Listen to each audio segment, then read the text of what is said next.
Hello students, मैं प्रवेश शर्मा। आज गृह विज्ञान के अंतर्गत हम देखेंगे home science for class 11th and 12th कक्षा 11 और 12 के लिए गृह विज्ञान। गृह विज्ञान एक ऐसा विषय है जो छात्राओं को एक स्पष्ट एवं नवीन दिशा प्रदान करता है और उनमें जो है मौलिक योग्यताओं को विकसित करने में सक्षम है, पारिवारिक जीवन हेतु प्रभावी है और व्यक्ति एवं पारिवारिक परिस्थितियों में भिन्नता होते हुए उनके व्यक्तिगत और परिवार के जीवन में जो है सफलता प्रदान करने वाला है। इसके अंतर्गत सबसे पहला पॉइंट हमारा आता है कि कक्षा 11 तथा 12 की छात्राओं के लिए गृह विज्ञान के उद्देश्य, objectives of home science for class 11th and 12th। गृह विज्ञान युवा की युवतियों को स्वस्थ परिवारों, समुदायों और राष्ट्र के लिए शिक्षण, अनुसंधान और वकालत में संलग्न करने के लिए आवश्यक घटक है। Home science has the essential components to the engage youth in teaching, research and advocacy, communications and the nation।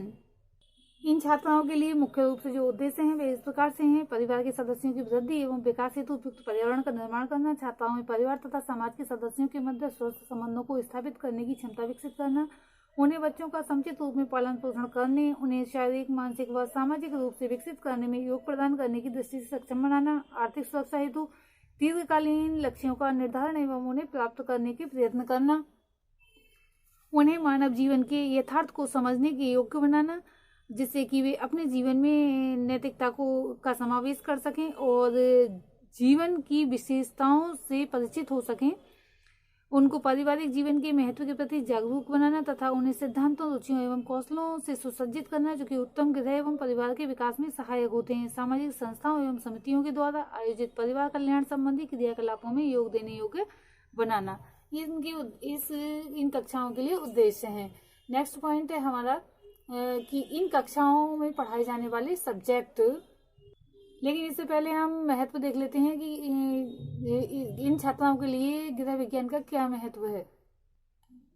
इस विषय के अध्यापन से गृहों में आधुनिक वैज्ञानिक दृष्टिकोण व्यवहारिक रूप में देखने को मिलने लगा है। गृह विज्ञान की शिक्षा द्वारा गृहिणी को मितव्ययता की शिक्षा मिलती है। पोषण विज्ञान की ज्ञान के अभाव में जिन खाद्य वस्तुओं के कुछ भाग को अनुपयोगी एवं व्यर्थ समझा जाता था, आज वह अधिकतम उपयोग करके धन की बचत की जा सकती है। छात्राओं में आदर्श गृहिणी के गुणों का समावेश करने की दृष्टि से ये विषय नितांत आवश्यक है। प्रत्येक राष्ट्र ये अपेक्षा करता है कि उसके नागरिक स्वस्थ और उत्कृष्ट मूल्यों एवं आदर्शों के प्रति श्रद्धा और विश्वास के भाव निर्मित करें, तो इसके लिए ये सब्जेक्ट बहुत ही उपयोगी है। गृह विज्ञान शिक्षा का महत्व सौंदर्यात्मक प्रवृत्ति के विकास की दृष्टि से भी अत्यधिक महत्वपूर्ण है।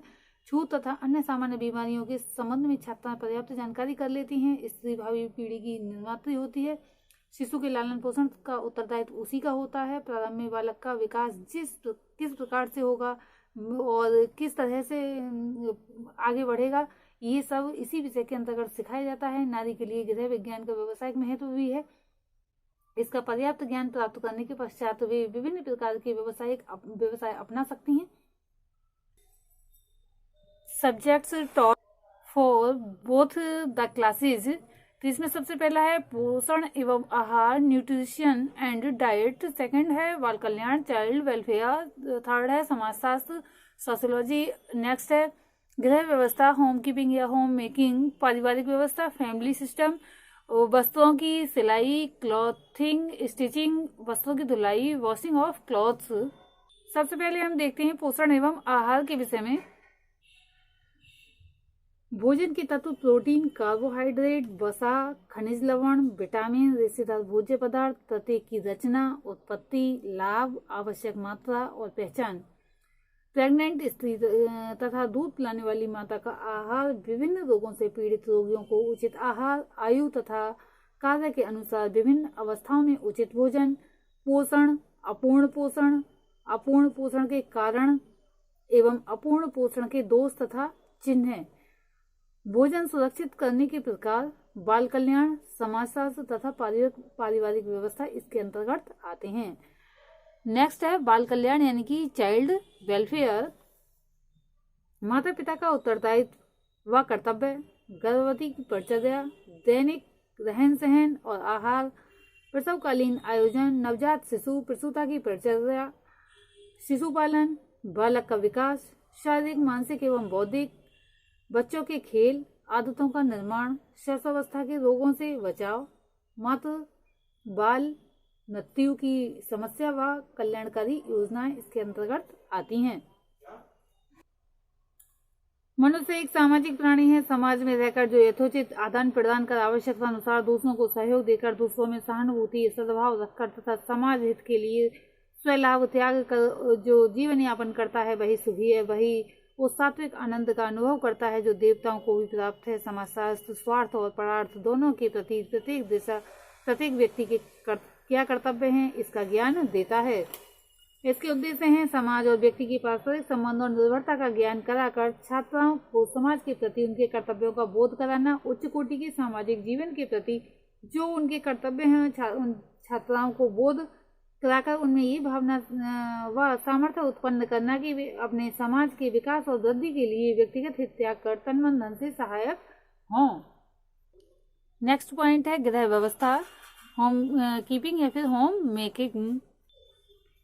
गृह विज्ञान का एक महत्वपूर्ण अंग है जिसमें घर का चुनाव, बनावट, सजावट, सफाई एवं सुरक्षा तथा गृह संबंधी वस्तुओं और सामान की देखरेख, घरेलू हानिकारक वस्तुओं का नाश तथा उससे बचने के साधन, घर की आमदनी सीमांत उपयोगिता प्राप्त करने के लिए बनाया गया आय व्यय पत्रक, गृह कार्यों का उचित विभाजन आदि सब गृह संबंधी विषय इसी में सम्मिलित हैं। नेक्स्ट है पारिवारिक व्यवस्था, फैमिली सिस्टम। भारतीय परिवार की विशेषताएं, संयुक्त परिवार प्रणाली के गुण व दोष, विघटन के कारण, बाल कल्याण का मनुष्य के व्यक्तित्व प्रभाव, बालक व बालिकाओं की विषमलिंगी भावनाएं तथा अन्य शिक्षाएं, विवाह अनुकूलन एवं व्यवस्थापन तथा विवाह विच्छेद के विषय में जानकारी दी जाती है। पारिवारिक सुव्यवस्था तथा आय व्यय का संतुलन बनाना इसी के अंतर्गत आता है। नेक्स्ट पॉइंट है वस्त्रों की सिलाई यानी कि क्लॉथिंग स्टिचिंग। पूर्व सीखे बस टांके और विशिष्ट सिलाई की अभ्यासार्थ छोटे कपड़े, बड़े कपड़े जो है यानी कि बच्चों के और बड़ों के कुर्ता पजामा और सलवार कुर्ता आदि सिखाई जाती हैं और इसकी ड्राफ्टिंग करना, सीना, मशीन की सफाई या मशीन की मरम्मत आदि कार्य भी इसी के अंतर्गत सिखाए जाते हैं। शैडो वर्क, पैबंद का काम, तारकसी ये कढ़ाई के अंतर्गत सिखाए जाते हैं। छोटे छोटे नमूने सिखाने के बाद बड़े वस्त्र सिलवाए जाते हैं। नेक्स्ट पॉइंट है वस्त्रों की धुलाई यानी कि वॉशिंग ऑफ क्लॉथ्स। तंतु के प्रकार, विभिन्न तंतुओं की विशेषताएं, तंतुओं का जो है केंद्रीय, वानस्पतीय, इंद्रिय, कृत्रिम, संयुक्त और धातु में तंतु में विभाजन, विभिन्न तंतुओं को पहचानने के लिए प्रयोग, तंतुओं की पहचान का महत्व, विभिन्न प्रकार के वस्त्र बुनने की पद्धति, सूत, ऊन, रेशम, लिनन, रियोन, नायलॉन की रचना और विशेषताएं, कपड़े धोने के नियम और तरीके, रेशमी, सूती, ऊनी वस्त्रों की धुलाई, सूती ऊनी कपड़ों पर कलफ और नील लगाना, विभिन्न प्रकार के धब्बे, वनस्पतीय, चिकने, रंगीन और खनिज लवणीय धब्बे छुड़ाने के साधारण नियम, धब्बे छुड़ाने के लिए रासायनिक द्रव्य और उनका प्रयोग, शुष्क धुलाई के साधारण नियम, कपड़ों पर इस्त्री करना आदि इसी विषय से संबंधित प्रयोगशाला कार्य इसमें जो है अनिवार्य होना चाहिए। आज के लिए इतना ही, धन्यवाद।